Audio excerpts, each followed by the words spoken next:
الشيطان الرجيم. بسم الله الرحمن الرحيم.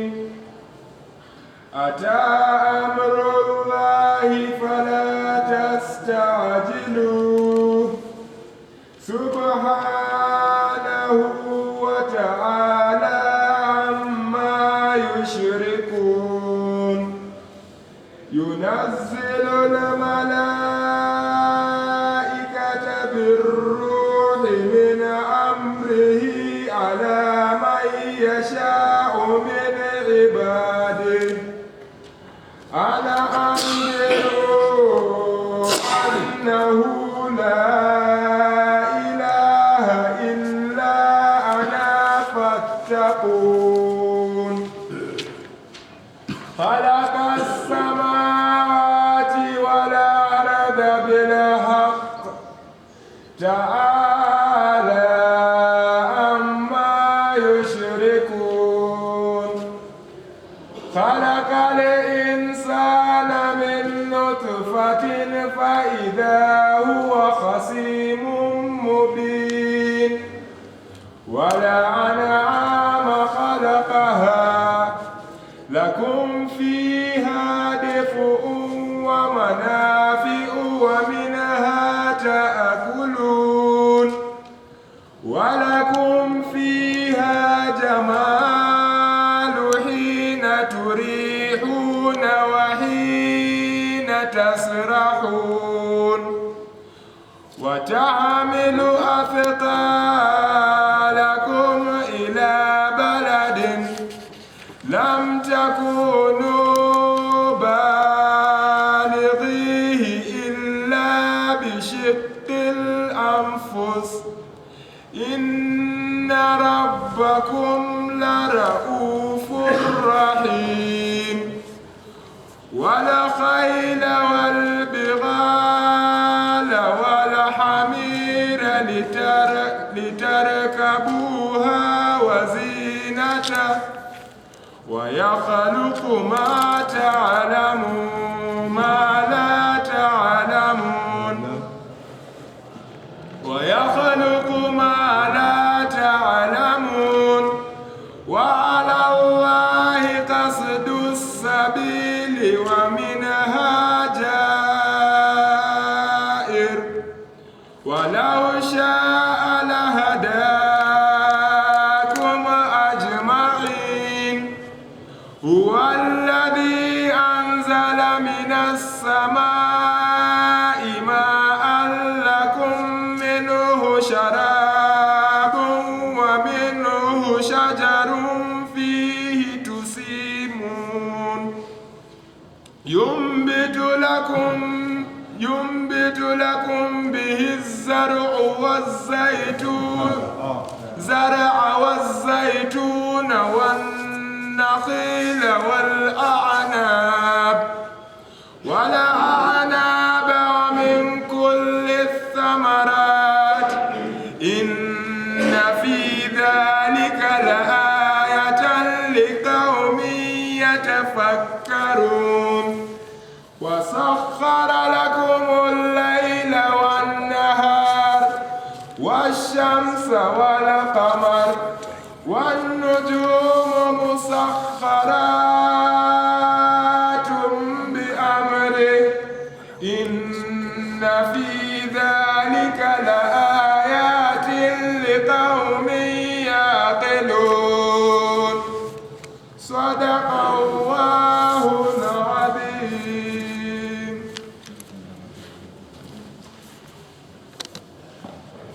أعوذ بالله من الشيطان الرجيم. بسم الله الرحمن الرحيم. الحمد لله رب العالمين والصلاة والسلام على سيد المرسلين سيدنا محمد وعلى آله وصحبه أجمعين. قال عليه الصلاة والسلام إن إن أحسن الحديث كتاب الله وخير الهدي هدي محمد صلى الله عليه وسلم وشر الأمور محدثاتها وكل محدثة بدعة وكل بدعة ضلالة وكل ضلالة في النار.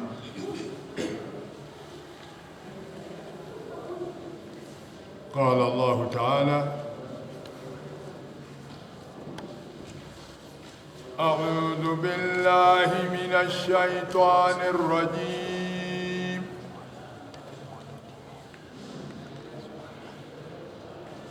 بسم الله الرحمن الرحيم. أتى أمر الله فلا تستعجلوه سبحانه وتعالى عما يشركون. ينزل الملائكة بالروح من أمره على من يشاء من عباده أن أنذروا أنه لا إله إلا أنا فاتقون. صدق الله.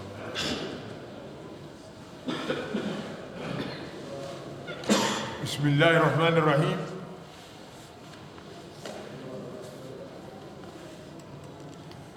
سورة النحل. سورة النحل ni sura ya 12 katika Qur'an.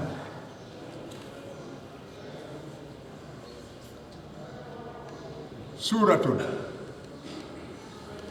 tamko sura mpaka huku tumeshaambiwa hiyo ni mara 12. 16. Suratun Nahl, sura ya 16, sura ya 16, sura ya 16 katika Qur'an. Tamko sura ni mara 16. Tumeshaambiwa, tumefahamishwa suratun maana yake taifatun min kalami Allahi azza wa jalla fi kitabihi al-aziz. Sura maana yake nini? Ni taifa ya maneno ya Mwenyezi Mungu katika kitabu chake kitukufu. Laha awwalun wa akhir, ni sura inayo mwanzo na inayo mwisho. An-Nahl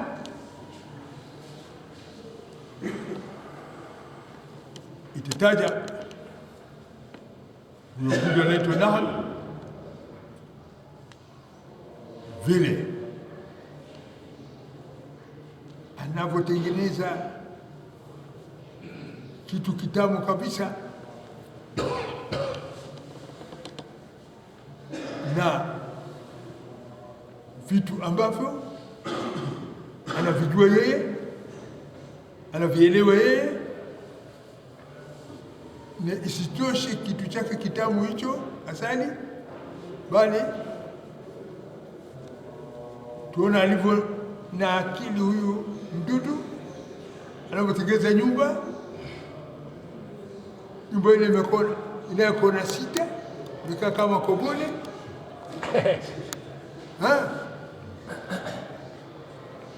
hiyo yote yachukulia kuwa ni kitu ya ajabu. Tena hapana kona inayoshinda nyingine kwa urefu. Yeye hana sentimita, hana futi, hana inchi, lakini anapimaje mtaalamu yuko mwenyewe ndio anajua. Ndio sasa unatakiwa wewe uone ajabu. Mtu anatoa kitu kitamu, wewe mtu mbona uko mtamu?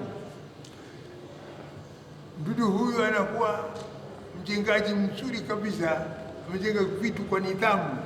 Wewe mtu mbona huwezi kujenga mambo yako kwa nidhamu? Makia,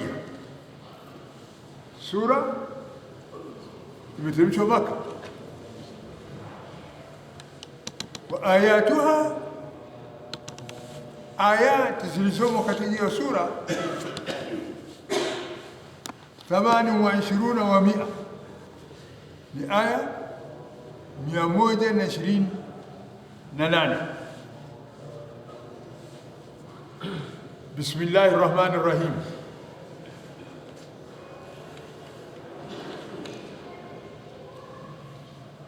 Katika hii Islam mara nyingi utaukuta kila anayeanza anachokianza waanza kusema bismillahir rahmanir rahim. Islam anzapo kunywa useme bismillahir rahmanir rahim, anzapo kula useme bismillahir rahmanir rahim, anzapo kusoma useme bismillahir rahmanir rahim, anzapo kuandika useme bismillah. Alhasil, mwenye kuamini kila anzacho anaanza kwa bismillahir rahmanir rahim. Kwa nini? Kwa ajili ya kutaka baraka katika hicho anachokianza. Na ndio Rasul sallallahu alaihi wasallam amesema, kullu amrin dhi balin la yubda'u fihi bismillahir rahmanir rahim fahuwa aqta'u abtaru ajdam ay qalilul baraka.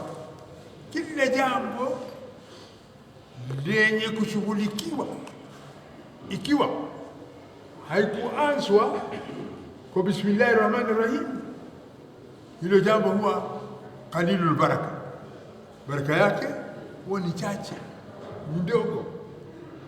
Kwa hivyo ndio vile mtu mwenye kuamini, mtu Muislamu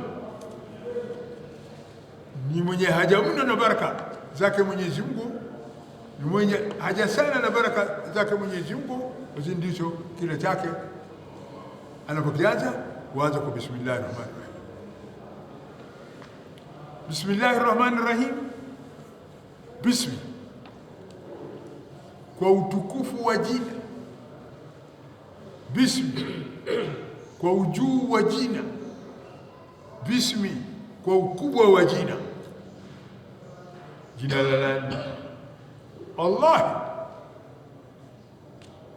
Kwa utukufu wa jina la muabudiwa wa haki, bismillah. Kwa utukufu wa jina la muabudiwa wa haki na kwa ukubwa wa jina la muabudiwa wa haki na kwa ujuu wa jina la muabudiwa wa haki, nataka baraka. Kwa jina la Mwenyezi Mungu nataka baraka. Kwa jina la Mwenyezi Mungu nataka kheri. Kwa jina la Mwenyezi Mungu nataka wema. Kwa jina la Mwenyezi Mungu nataka fahamu. Kwa jina la Mwenyezi Mungu nataka kuelewa. Kwa jina la Mwenyezi Mungu nataka kilainisho, nilainishiwe hayo inayoingilia. Hayo yote unavyokadiria wewe, lakini muradi baraka. Kwa jina la Mwenyezi Mungu nataka baraka na fahamu na kuelewa. Huyo Mwenyezi Mungu sifa yake ya pili nini? Ar-Rahman. Yeye Mwenyezi Mungu ni mwenye kuneemesha neema kubwa kubwa. Sifa ya pili ya Mwenyezi Mungu Ar-Rahim ni mwenye kuneemesha neema ndogo ndogo.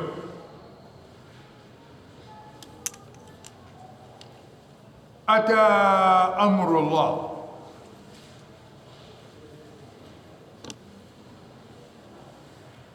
Makafiri waliambiwa, au mushrikini waliambiwa kuwa kiyama itafika siku miongoni mwa masiku,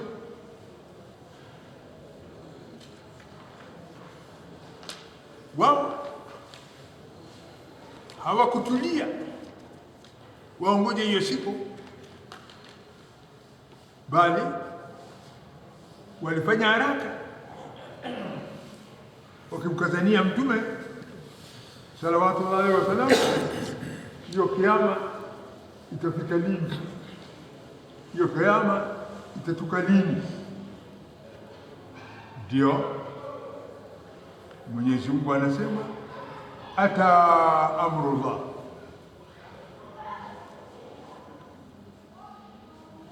itafika amri ya Mwenyezi Mungu. Amri ya Mwenyezi Mungu itafika. Amri ya Mwenyezi Mungu hiyo nini? Ya kiyama itafika. Fala tastajiluhu, msihimise hiyo siku ifike. Fala tastajiluhu, msihimise hiyo siku ifike. Fala tastajiluhu, msikazane hiyo siku ifike. Fala tastajiluhu, msifanye haraka kwa hiyo siku ifike. Fala tastajiluhu, msifanye haraka. Mnadhani hiyo siku ya kiyama ni kama hiyo siku ya Juma leo, siku ya mashaka? Fala tastajiluhu, msihimise ifike.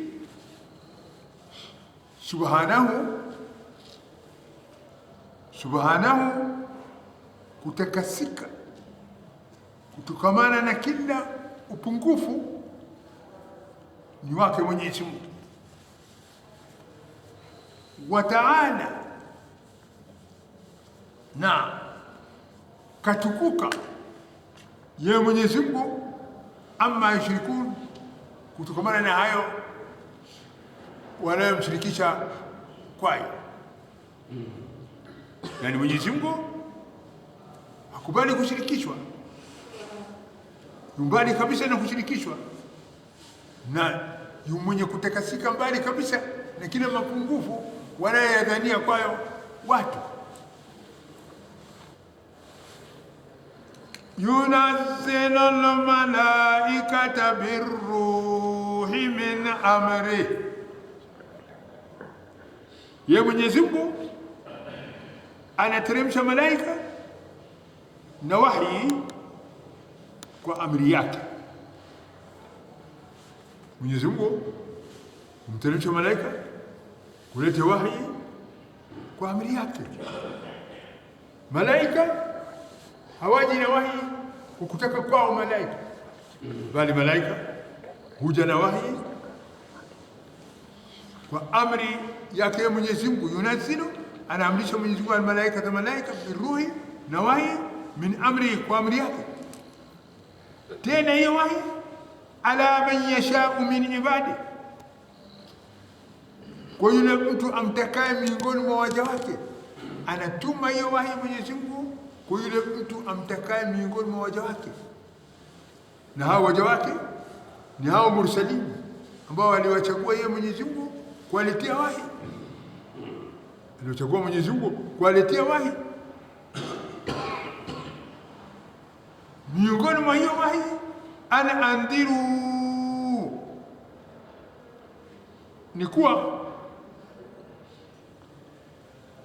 nyinyi wenye kuteremshia wahi, onyeni hao mushrikini, onyeni hao makafiri. Andhiru,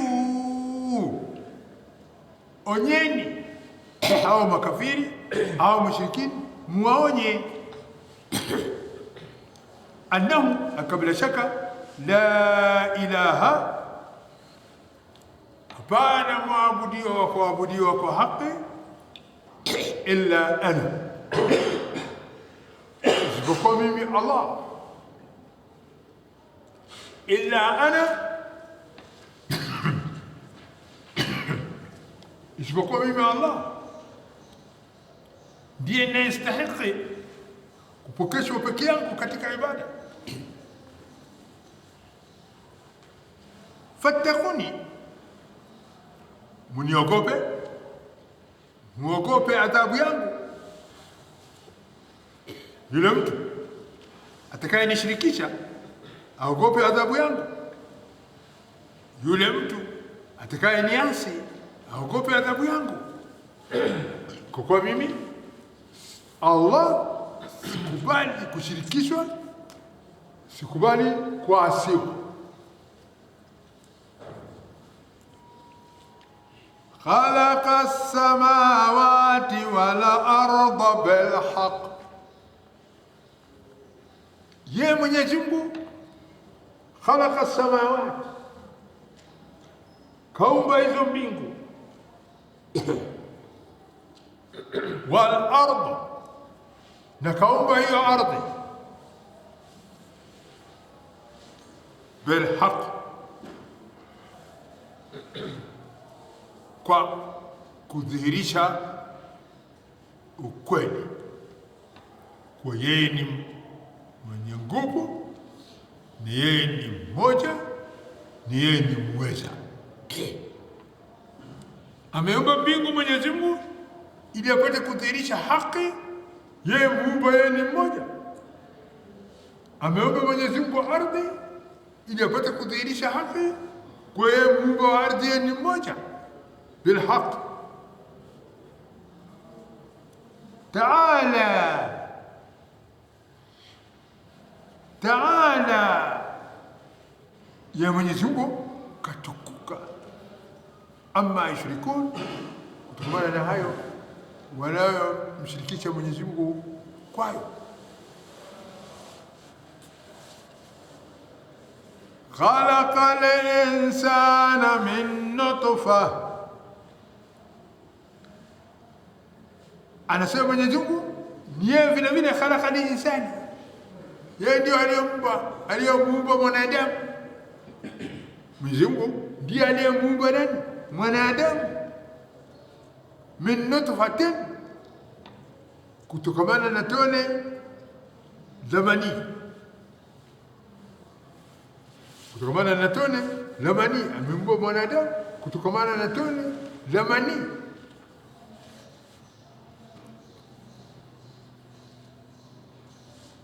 Yule jamaa juzi alikuwa akiuliza hapa, binadamu ametoka asili ya nyani. Sasa yeye ndiye alimuumba binadamu, hakusema kuwa amemuumba nyani alafu ndio akageuka mwanadamu. Khalaqa al-insana, alimuumba mwanadamu min nutfatin, kutokamana na tone la manii. Huyo mwanadamu kawa mimba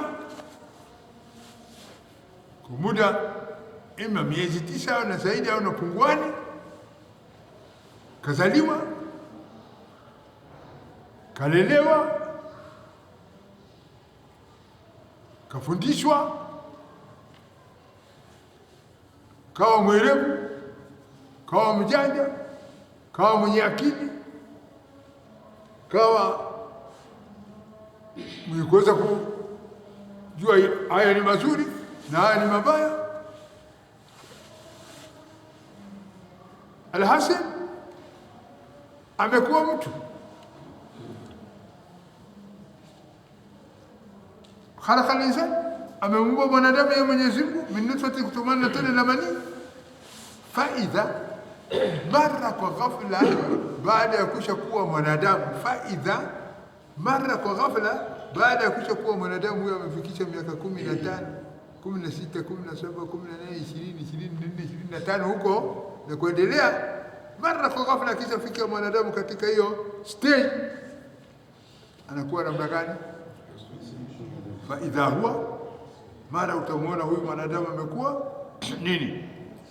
Khasimu mubin, khasimu mubin, mwenye kujadiliana wazi wazi na Mwenyezi Mungu. au mgomvi wazi wazi na Mwenyezi Mungu, mkataji wazi wazi amri ya Mwenyezi Mungu. Na ilikuwa mwanadamu huyo angelikuwa nayo nini? Heshima ya kuzingatia kule alikotoka, alikotolewa, mpaka akafika katika hiyo hali ya kuweza kutamka na kumpinga Mwenyezi Mungu, kumshirikisha Mwenyezi Mungu na kukataa vya Mwenyezi Mungu. Akikumbuka hayo, huenda yakamrejeza katika ukweli, asifanye vile. Mwenyezi Mungu ananiambia, anakuambia, anatuambia ye khalaqa al-insana, yeye ndiye alimuumba mwanadamu min nutfatin, kutokamana na tone la mani, faidha marra ghafla, akichakuwa mkubwa mwanadamu, huwa khasimu mubin, huwa mjadili mkubwa, mwenye kujadiliana mkubwa na Mwenyezi Mungu wazi wazi. Khasim, mwenye kujadiliana mubin, wazi wazi na Mwenyezi Mungu, anakataa amri ya Mwenyezi Mungu wazi wazi. Hayo hakuna asiyejua, mwanadamu asiyejua kwa mwanadamu ni mpinzani wa Mwenyezi Mungu. Hakuna asiyejua mwanadamu kwa ni mwenye kukataa amri ya Mwenyezi Mungu. Hakuna asiyejua kwa mwanadamu ni mwenye kuasi amri ya Mwenyezi Mungu. Mbona siku ile alikuwa tone la mani hakuasi, hakulikataa, hakuwa mpinzani? Wala an'ama khalaqaha lakum fiha dif'un wa manafi'u wa minha ta'kulun. Ona Mwenyezi Mungu tuambia kwa yeye ndiye aliyeumba mbingu, yeye ndiye aliyeumba ardhi, yeye ndiye aliyemuumba mwanadamu. Sasa anatuambia wala an'ama, naye Mwenyezi Mungu ndiye aliyeumba hao wanyama. Hao wanyama huwa kina ngamia, ng'ombe, mbuzi, kondoo na wengineo, kina farasi, punda, nyumbu, wote hao wanyama an'am, wanyama huwa yeye Mwenyezi Mungu ndiye aliyewaumba vile vile. Khalaqaha, wala an'ama, na hao wanyama khalaqaha, yeye Mwenyezi Mungu ndiye aliyewaumba. Ameumba kina ng'ombe kwa sababu gani? Ameumba kina ngamia sababu gani? Kina farasi, kina punda, hawa amewaumba kwa sababu gani? Ametaka kuumba Mwenyezi Mungu ndio akaumba? La, ameumba lakum, ameumba hao wanyama kwenu nyinyi mfaidike nayo, mpate faida kwayo, muitumie. Lakum, kwenu nyinyi. Lakum fiha dif'un, munayo nyinyi kwa hao wanyama munayo dif'un, vitu vyenye kuweka joto katika mwili. Kutokana na hao wanyama mnavyo vitu vinavyoweka joto katika mwili, mnavyo vyenye kuweka joto mwilini. Aya, hivyo vyenye kuweka joto mwilini unawakinga kutokana na baridi. Navyo ni nini? Ni singa za hao wanyama, sufi za hao wanyama, manyoya za hao wanyama, hizo kwa blanketi baridi hizi mnajifunika nazo, uli hizo kwa za moto na nini na nini, yote pia difu manafi. Tena manufaa mnayo kwa hao wanyama ya kupatikana kwa vitu vya kuatilia joto, navyo ndivyo kama hivyo. Wa manafi, na nyinyi mnayo manufaa mengineyo mengi kutokana na hao wanyama. Wa minha, na miongoni mwa hao wanyama anaumba Mwenyezi Mungu, anasema miongoni mwa wanyama taakuluna, mnawala. Hizo zote Mwenyezi Mungu anaonyesha fadhila zake juu ya wanadamu, neema zake juu ya wanadamu, kheri zake juu ya wanadamu, baraka zake juu ya wanadamu, ili wanadamu wapate kurejea kwake, ili wanadamu wapate kurudi kwake, ili wanadamu waache kumshirikisha, ili wanadamu wampokeshe katika ibada, ili wanadamu wapate kushukuru. Na usipompokesha Mwenyezi Mungu utashukuru bado. Kula mwanakula hawa wanyama, lakini ukiwa wewe hujampokesha Mwenyezi Mungu, hujamshukuru bado.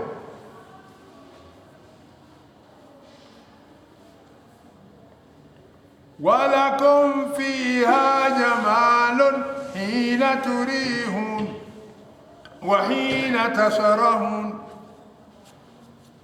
na mnayo nyinyi kwa hawa wanyama, mnayo nini? Jamani, uzuri na pambo. Lini? Hina turihun, zama hawa wanyama wanaporejea jioni kutoka malishoni, mnayo mapambo na raha. Zama hawa wanyama wanaporudi jioni, wanarudi zizini kutoka malishoni, mnaona raha, mnaona raha. Wanyama wakula nyasi uzuri, wanyama hawa wanono, wenye maziwa matiti yamejaa, mnaona raha. Wanyama hawa wakirudi jioni, ilali ya kuwa wameshiba. Jamani, uzuri mnaona na raha mnaona. Hina turihun, zama mnapo warejeza zizini jioni. Wa hina tasrahun, na vile vile mwaona raha pindi mkiwatoa kwenda malishoni asubuhi, mwafurahi kwa wanyama. Wenye wanyama wanayo furaha yao, wakitoka wanyama asubuhi wanasimama wanatizama,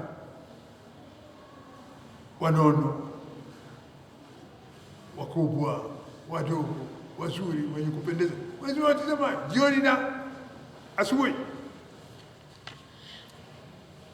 Isitoshe, watahamilu athqalakum, aliwaumbia hawa wanyama Mwenyezi Mungu ili hawa wanyama tahamilu, wabebe kwani nyinyi athqalakum, mizigo yenu.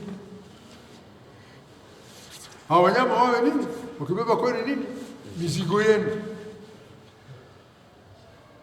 Ukienda sehemu hii ya Rift Valley juu huko, unakuta punda hao ni transport, beba mizigo, beba magunia, wanabeba kwani mizigo yenu hawa wanyama. Lakini ngamia pia ubeba kwani nini? Mizigo yenu. Inabeba hiyo mizigo ila baladin, inapeleka katika nchi lam takunu baligh, ambayo hamtaweza kuifikia hiyo nchi. Lam takunu, hamtaweza kuwa nyinyi balighi, wenye kufika katika huo mji, illa bishiqqil anfusi, illa kwa kutia mashaka nafsini au kutia taabu nafsini, ila kwa kupata taabu na mashaka katika nafsi. Hawa wanyama wabebea mizigo, wakaenda naye safari ndefu, safari ambayo mngelienda nyinyi na mizigo hiyo hamtaufika ila kwa mashaka katika nafsi.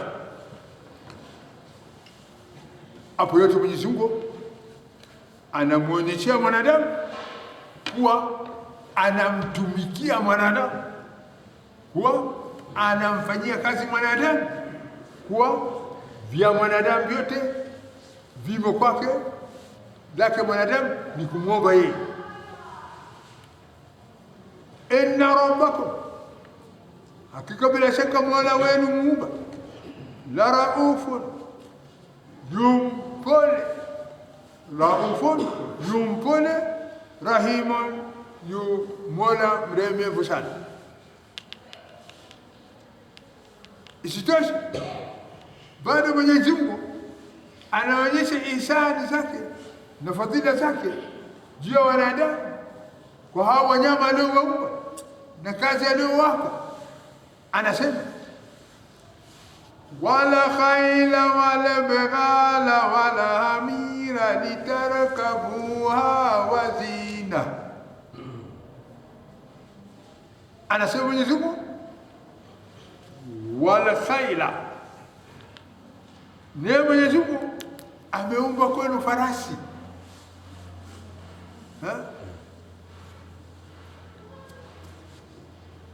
wal bighala,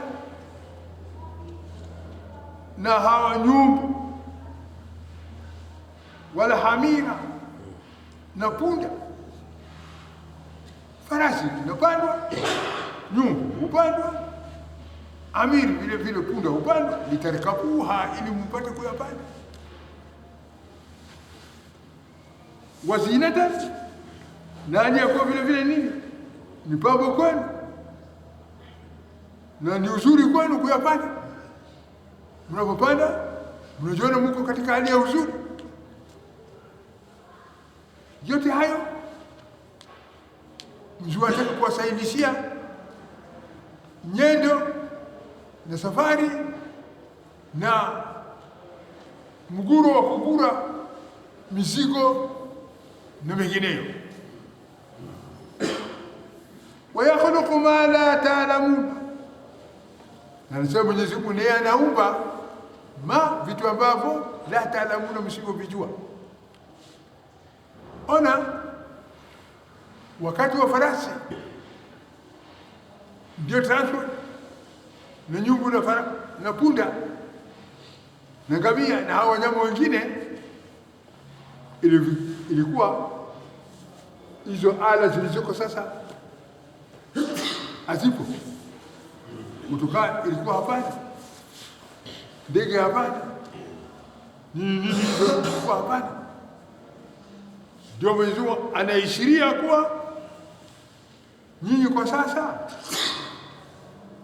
tumieni hayo niliyowaumbia, tumieni hayo niliyowaumbia, lakini nitawapa akili, nitawapa maarifa, nitawapa elimu, mtakuja kurekebisha vitu ambavyo vitakuwa badala ya safari hii ya kingamia, safari ya kifarasi, ya kipunda, ya kinyumbu. Ndio wayakhluqu, ndio Mwenyezi Mungu anaumba vile vile ma la ta'lamuna, msivyovijua. Na hivyo ndivyo hiyo treni sasa, na hizo mitoka, na hizo kina ndege na mengineyo, na hayo yote yamepatikana kwa ajili ya mafunzo ya Mwenyezi Mungu. Kumfundisha nani? Kumfundisha mwanadamu. Ya Mwenyezi Mungu ndio anafundisha mwanadamu kutengeneza ndege. Ya Mwenyezi Mungu ndio anafundisha mwanadamu kutengeneza treni. Ya Mwenyezi Mungu ndio anafundisha mwanadamu kutengeneza motoka. Allama al-insana ma lam ya'lam, allama al-insana ma lam ya'lam, allama al-insana ma lam ya'lam. Ya Mwenyezi Mungu ndio alimfundisha mwanadamu vitu ambavyo mwanadamu hakuwa akivijua. Sasa utasema Mwenyezi Mungu akutengeneza motoka, na ala yake ndio imetengeneza instruments yake ya Mwenyezi Mungu. Na instruments ya Mwenyezi Mungu ni nini? Ni huyu mwanadamu. Mwenyezi Mungu supana ya Mwenyezi Mungu ni huyu mwanadamu. Ala ya Mwenyezi Mungu ndio imepatisha. Sasa Mwenyezi Mungu pia ameleta kwa treni na nini na nini, hayo yote ni yake Mwenyezi Mungu. Kwa hivyo hayo yote yanathibitisha kuweko kwake Mwenyezi Mungu na kustahili kwake Mwenyezi Mungu kupokeshwa pasina kushirikishwa. Wa ala Allahi qasdus sabil wa minha jair. Wa ala Allah,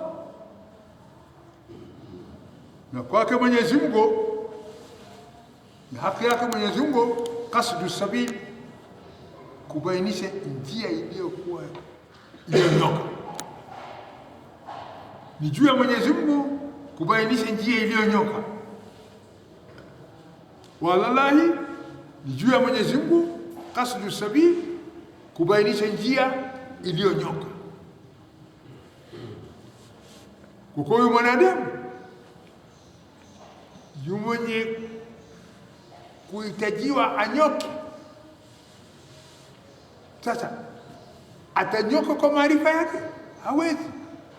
Atanyoka kwa akili yake? Hawezi. Atanyoka kwa uerevu wake? Hapana, hawezi. Ila ala Allah qasdu sabil, ni juu ya Mwenyezi Mungu kubainisha njia iliyonyoka. Na Mwenyezi Mungu ndio kubainisha njia iliyonyoka. Njia iliyonyoka ni siratul mustaqim, njia ya Islam. Ala Allah, ni juu ya Mwenyezi Mungu qasdu sabil, kubainisha njia iliyonyoka. Kwa kuwa waminha, kuna baadhi za njia, waminha, kuna baadhi za njia jairu zisizonyoka, si sawa. Sasa maana yake nini? Kuna njia mbili, njia iliyonyoka na njia iliyobenda. Na ukitaka njia iliyonyoka ni njia ya Mwenyezi Mungu, njia iliyonyoka ni njia ya Rasulullah, njia iliyonyoka ni njia ya Qur'an. Lakini ukijifuata utajikuta umateka wa nafsi. Ukijiandama utajikuta umateka wa nafsi, na kila mateka wa nafsi ni mpotevu. Kila mateka wa nafsi ni mpotevu. Kinachotakikanwa kwa mwenye kuamini imani iliyokuwa kamili, kufuata njia iliyonyoka. Na njia iliyonyoka kila mara, kila nyakati za sala tunamwomba Mwenyezi Mungu, au unamwomba Mwenyezi Mungu, unamwambia Mwenyezi Mungu nini? Ihdina siratal mustaqim, ihdina, utuongoze sisi, as-sirata, njia al-mustaqima, iliyonyoka. Unamwambia Mwenyezi Mungu nini? Utuongoze sisi njia iliyonyoka. Na njia iliyonyoka ndio ya njia aliyokuja naye Rasul Muhammad sallallahu alaihi wasallam. Njia iliyonyoka ndio njia iliyomo ndani ya Qur'an, na hayo mengineyo yakiwa yameafikiana na Qur'an sawa, ikiwa haikuafikiana na Qur'an si sawa, si sawa. Basi wa ala Allah, ni juu ya Mwenyezi Mungu qasdu sabil, kubainisha njia iliyonyoka bayana, wazi wazi. Na kweli Mwenyezi Mungu ametubainisha njia iliyonyoka wazi wazi. Wa minha jairu, wa minha, ni miongoni mwa baadhi za njia ni kombo. Ni kombo, si wazi. Usililo lako usifuate njia kombo, fuata njia iliyonyoka, siratal mustaqim. Walau shaa lahadakum ajmaina, walau shaa, lau angelitaka Mwenyezi Mungu, lahadakum, angeliwaongoza nyinyi, ajmaina, nyote. Angelitaka Mwenyezi Mungu angeliwaongoza nyinyi nyote mkawa waongofu.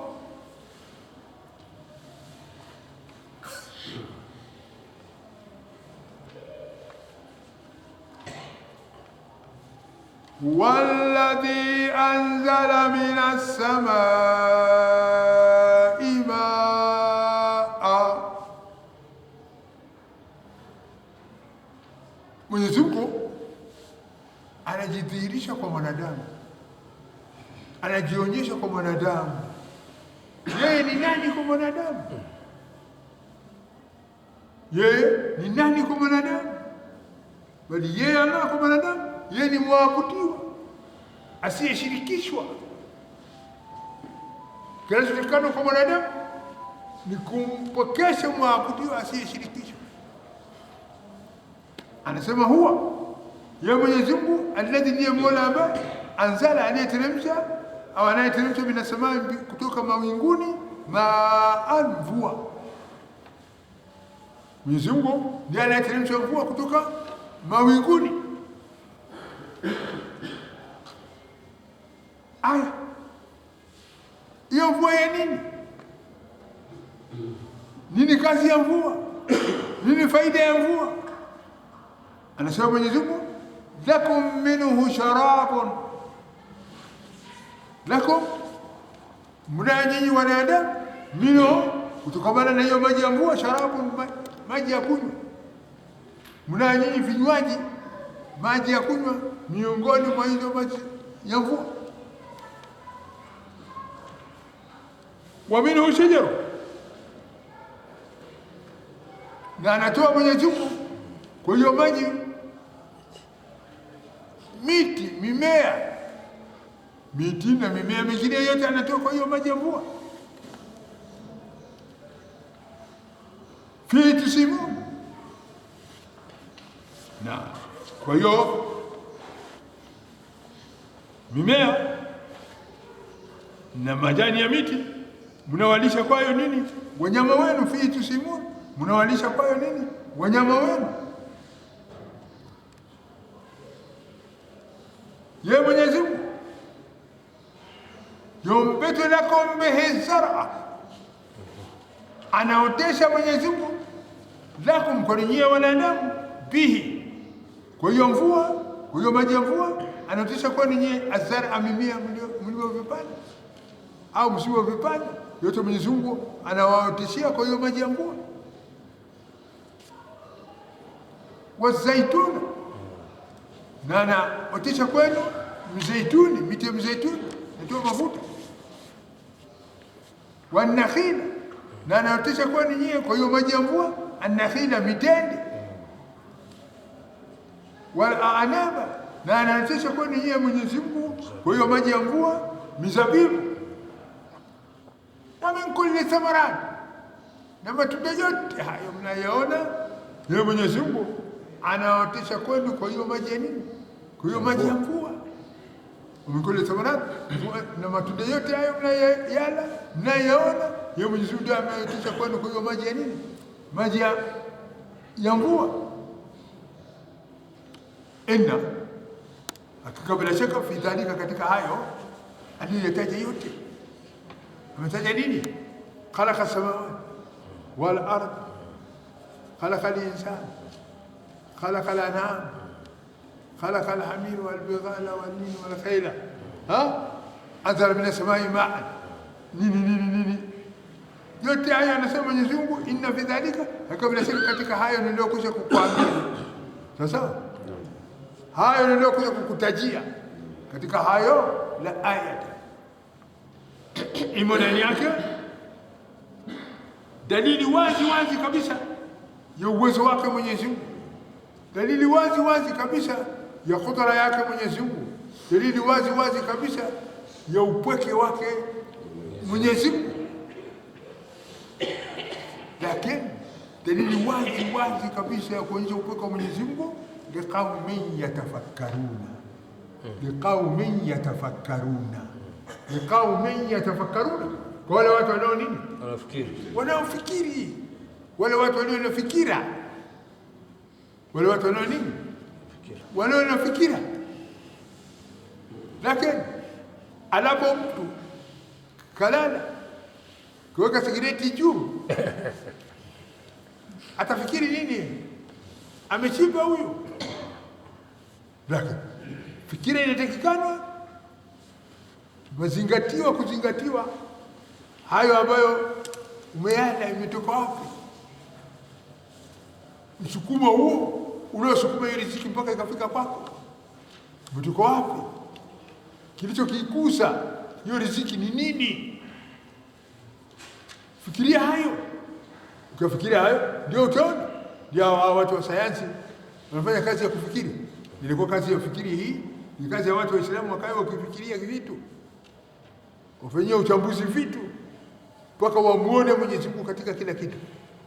Mpaka wamuone Mwenyezi Mungu katika kila kitu. Na ukiona kila unacho, mwenye kuamini kila anachokiona anamuona Mwenyezi Mungu katika hicho kitu. Akiona mbingu anaona Mwenyezi Mungu. Kwa ndiye alitengeza, akiona ardhi anaona Mwenyezi Mungu. Kila anacho mwenye kuamini imani kamili anamuona mwenye kuyumba yuko. Ndio anasema yeye Mwenyezi Mungu inna fi dhalika, hakika shaka katika hayo niliyokuja kukutajia, la ayatan, hiyo ndani yake dalili wazi wazi kabisa ya kumpokesha Mwenyezi Mungu, lakini ni kaumi yatafakkarun, kundi la watu wanao nini, wanaofikiria. Sasa dini inahitaji wenye kufikiri. Dini ina haja ni wenye kufikiri. Wanafikiria, wanafanya uchambuzi, wanafikiria, wanafanya mtaala, wanafikiria, wanayapitia. Bado Mwenyezi Mungu anazidi kutuonyeshea kazi yake kwetu sisi. Bado Mwenyezi Mungu anazidi kutuonyeshea shughuliko lake juu yetu sisi. Anatuambia wasakhara lakum al-layla wan-nahar wash-shamsa wal-qamar wan-nujumu musakharatun bi-amrihi.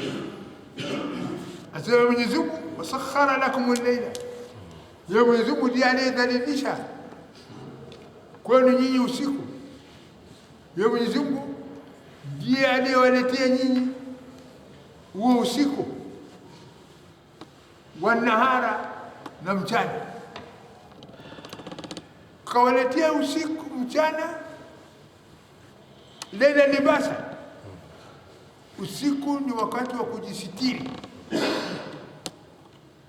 ujisitiri, upumzike kutokana na taabu ya mchana, kutokana na shida ya mchana, kutokana na uchovu wa mchana.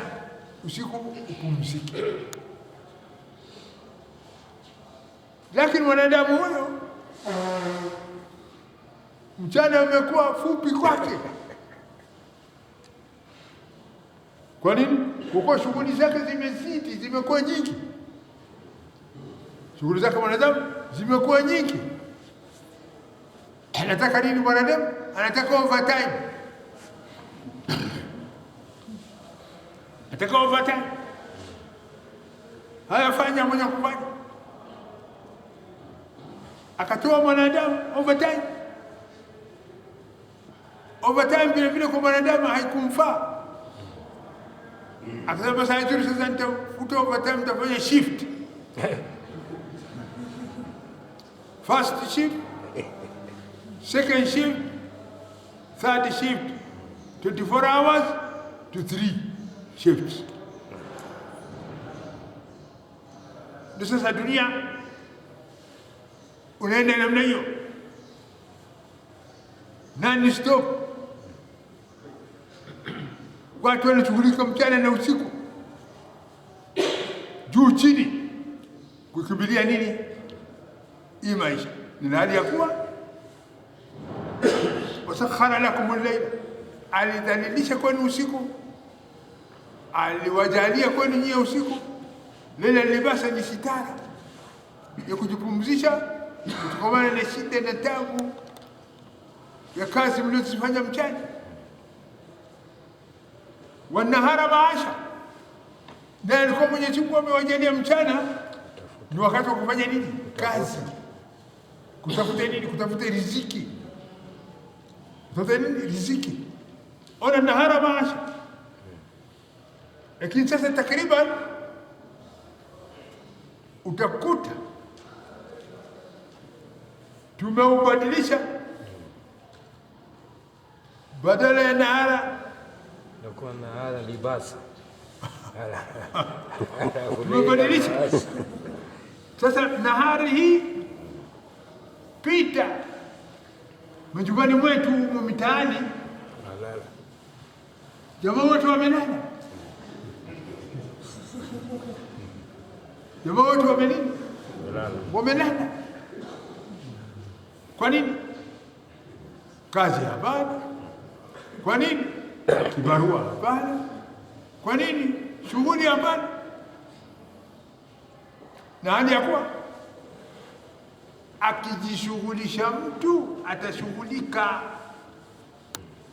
Akijishughulisha mtu, akijifanyisha kazi mtu atapata kazi, atapata kazi. Jishughulishe kwa kuuza bamia, jishughulishe kwa kuuza nyanya, jishughulishe kwa kuuza makaa, jishughulishe kwa kuuza mikebe, jishughulishe kwa kuuza nailoni, hapo nailoni inaokota, jishughulishe kwa kuuza karatasi hizi. Watu wanafaidika. Mimi ninunua karatasi, lakini mwenye kuja kufaidika kwa hiyo karatasi si miongoni mwa, unaona, si miongoni mwetu sisi. Sasa nanunua kipo, ule mkebe wa kipo, mwenye kuja kufaidika kwa hiyo nikisha tupa jani ni mwingine. Kwa nini hawezi kuokota mikebe? Baba, manini hapa? Kuna kilo sijui nauzo wapi huko? Kilo kwa shilingi 3, sijui kwa shilingi ngapi? Hapa kwa Mwai hapa. Hapa Mwai.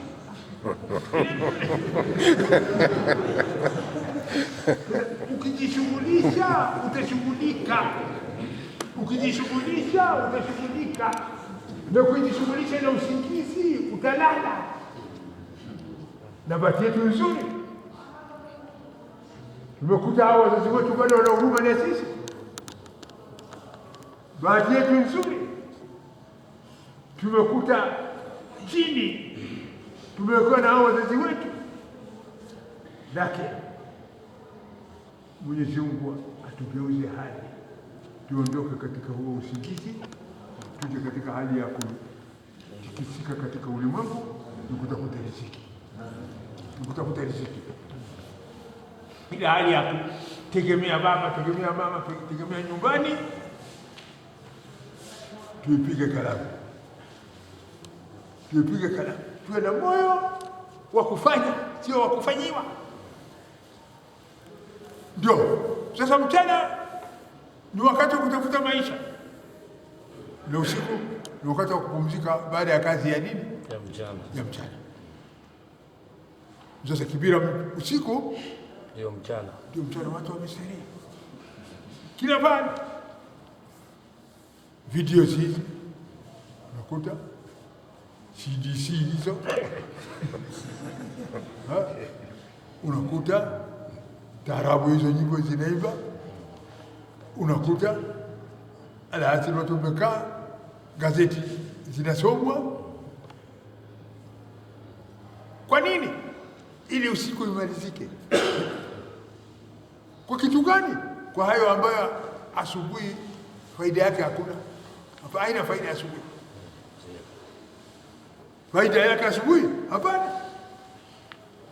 Afadhali uza mkebe na karatasi na nini hii na nyanya, faida yake jioni utapata shilingi 3. Lakini hii yugaa hii VCD utakaa siku nyingi. Basi washamsa wal qamar, na Mwenyezi Mungu alidhalilisha kwa ni jua na mwezi. Vyote hivyo amefanya Mwenyezi Mungu viwe vitu vyenye manufaa katika miili yetu na katika mashamba yetu na katika mavuno yetu na katika vipandwa vyetu, katika mimea yetu. Jua na mwezi ina kazi katika hivyo vipande.